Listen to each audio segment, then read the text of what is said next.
Hello, I'm going to talk briefly about checking a baby's temperatures. First, just try put it under the tongue and hold your baby's arm, or if that's not feasible, they're crying too much or anything like that, maybe across the thigh, the groin, the front, you can do that. And make sure if you're going to check the baby's temperature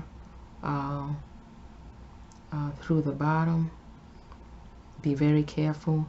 There are precautions that you need to take if you're going to go with that means. Remember, temperature fever is any temperature greater than 100.4 or Fahrenheit or 38 Celsius. Remember, if you're going to use the bottom, meaning the buttocks, to check your baby's temperature, be very, very careful. Do not insert it more than ½ inch or 1 inch,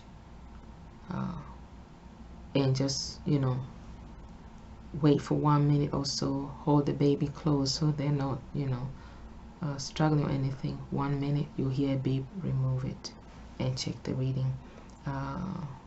Make sure this kind of thermometer, you label it, is just for that and should not be used to put in the mouth, okay? If that's what you're going to use.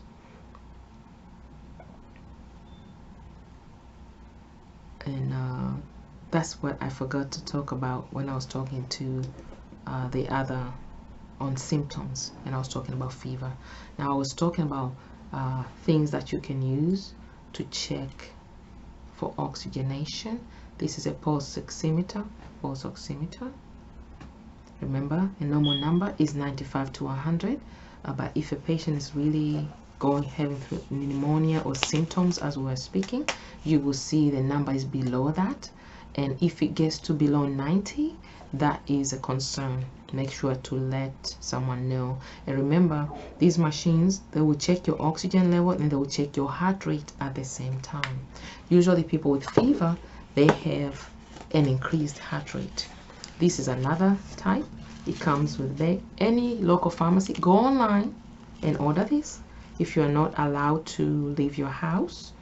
I'm not endorsing anything, but you can get this at your local pharmacy. This is a different way, Walmart or your pharmacy. And this has a rubber thing. You just turn it on, you put your fingers in there, make sure the fingers are not wet, they're not sweaty, and you will get your number that way and your heart rate.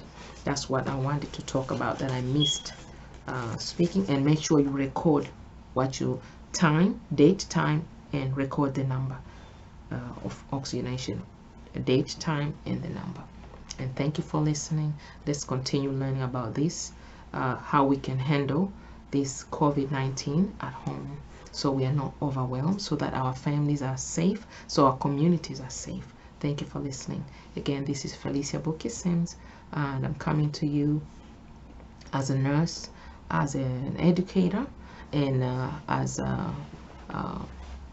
one of the clinicians at Jesus Reigns Restoration Ministry. Thank you. It is a 501c3 organization registered in the state of Maryland. Thank you, and thank you for listening. Let's continue learning together. Bye-bye.